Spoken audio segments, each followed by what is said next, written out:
Today's review is on the Makita drill. This is a brushless motor, 18 volt, 3 amp hours. I use it for all my pre-drills, and then I use the impact driver to drive in the screws. It's a great drill. It's really strong, it's really powerful, but I would have to say the best feature is that it'll blow your hair. Oh yeah.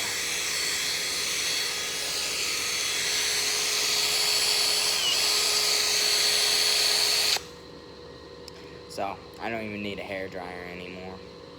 It's pretty great. 16 settings with 2 gears on top. Keep track your battery level there, or on the back of the battery. It's great. It's just a drill, but it's really strong. It's really powerful. I haven't found anything that hasn't been able to drill through or pre-drill for me. So I would definitely recommend it. Alright, see you in the next one.